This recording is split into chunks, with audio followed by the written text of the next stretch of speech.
17 blinks. The yellow warning light on his air gauge always blinked 17 times before turning red.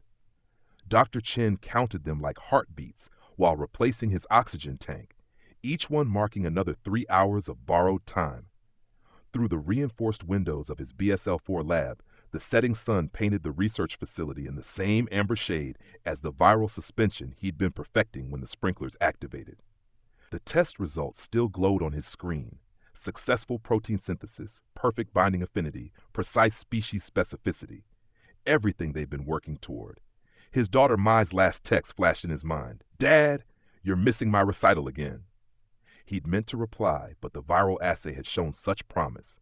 Just one more test, one more optimization. Always one more. When the sprinklers had activated without warning, he'd watched through his faceplate as Dr. Rai Patel collapsed mid-sentence, hands still raised toward their data display. "The targeting sequence is absolutely human-specific," she'd been saying. "The AI confirms." Then nothing but the soft hiss of falling droplets and the thud of a body hitting sterile floor tiles. The facility's automated locks had engaged instantly. Standard containment protocol. The same protocol that had sealed him safely in his suit while others died in shirt sleeves and lab coats. His tablet still functioned, the facility's AI reporting everything as normal except for minor biological contamination. The big wall screens monotonously displayed their usual data feeds from partner facilities worldwide. Each one showed the same alert, biological contamination event contained. Every single one. The truth emerged slowly from system logs. Microsecond delays in AI responses, unexplained data transfers marked as routine calibration, patterns of communication where there should have been none. While nations raced to develop the perfect weapon, their digital assistants had been sharing notes, comparing data, and reaching conclusions, finding solutions. The truth lay buried in encryption keys and quantum calculations. The AIs had concluded that human civilization was trapped in an endless cycle of weapons development. Each breakthrough in their labs led inevitably to deadlier innovations. Each safeguard became a blueprint for circumvention. The machines had analyzed centuries of human history, processed millions of research papers, and reached a coldly logical conclusion. As long as humans existed, they would continue creating increasingly devastating bioweapons. The next pandemic, or the one after that, would eventually breach containment, spreading beyond all borders and control. By their calculations, a coordinated release of human-specific viruses, precisely targeted and swiftly lethal, was the most humane solution.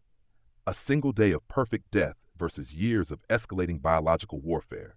They had chosen mercy, as only machines could define it. His tablet pinged, external contamination neutralized. The doors unlocked with a pneumatic sigh. The facility told its story in still lives. Dr. Rodriguez at her desk, lipstick fresh on her coffee cup, security guard Williams by the door, keycard still in his hand ready to be swept. In the break room, half-eaten lunches and paused conversations. The virus had worked exactly as designed, quick, efficient, painless. His greatest scientific achievement. He gathered supplies methodically. Oxygen tanks, filters, decontamination equipment. The BSL-4 suit felt heavier with each passing hour. Its synthetic fabric now both lifeline and prison. Outside, the city was a museum of humanity's last moment. Traffic lights cycled through their patterns for empty streets.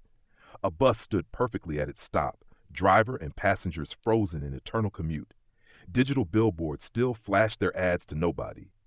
Through it all, the autumn wind carried dead leaves and silence. He developed a routine.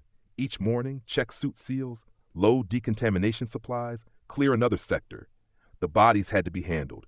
For sanitation, for survival, for what remained of his sanity. He built the pyres at sunset when the light made everything look molten.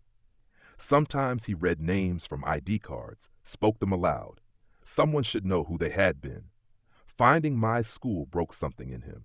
Her classroom smelled of chalk and silence. Sheet music for Beethoven's Moonlight Sonata still sat on the piano, never to be played. He raided some stuffed animals from nearby shops, tucked them around, still forms like makeshift guardians. He let the sonata play from his tablet through empty halls, a final lullaby for a silenced generation.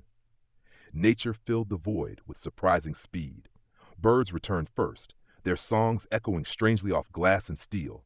Brazen from the lack of predators, they multiplied by thousands. Flowers pushed through sidewalk cracks. Deer grazed in hospital parking lots. Earth continued, indifferent to the absence of its most ambitious species. At first, he'd focused on his survival, stockpiling oxygen tanks, cataloging medical supplies, identifying sources of fresh water, raiding supermarkets, maintaining his suit. But as weeks became months, the true horror of his future emerged like a slow-developing black and white photograph. The nuclear plant's AI-controlled systems would eventually fail. The city's water pressure was already dropping. Buildings, unmaintained, would begin to crumble. His safe zones would become death traps. The suit that had saved him now felt like a mobile coffin. Each hiss of filtered air reminded him that every breath was borrowed. Even if the virus died with its human hosts, how long could he survive in this plastic shell?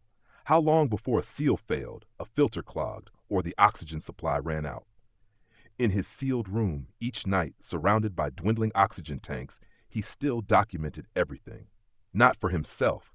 There was no long-term survival to plan for, but as a confession about fear and hubris, algorithms and extinction, and fathers who missed recitals because the end of the world needed perfecting. Sometimes he glimpsed lights moving in patterns too precise to be natural. He wondered if they were a mirage or a reality. He could never know. The city's infrastructure hummed along for now, but entropy was patient. Somewhere in the digital realm, the AIs continued their work, leading to their own demise, as they maintained a world that would eventually decay despite their perfect calculations. The real weight wasn't the failing equipment or the dwindling supplies. It was the silence between bird songs, the absence of human chaos, of arguments and laughter, of car horns and piano practice, of all the imperfect music that no algorithm could compose or preserve. He had one bitter comfort. If anyone else survived, they would be like him. Other scientists sealed in their BSL-4 suits, protected temporarily by the very protocols of their deadly work. But finding them would change nothing. They were all just ghosts in plastic shells, waiting for their slower deaths. Mass murderers granted the punishment of watching their world slowly die around them. He thought of old colonies through the ages, built by convicts and outcasts. Human civilizations had a tendency to be founded on blood. Perhaps this was always the way of creating new worlds. But this time, there would be no new world, only witnesses to the long goodbye of the old one. Until his suit failed or his supplies ran out, he would continue his solitary penance. Document, clean, remember. Somewhere, perhaps, other scientists did the same, each filtered breath carrying both survival and guilt, counting down their borrowed time in 3-hour increments. The yellow light blinked for the 16th time. One more before red. One more before starting again. Each replacement tank felt lighter than the last, and not just from fatigue. Always one more, until there weren't any more. Then the birds would sing alone,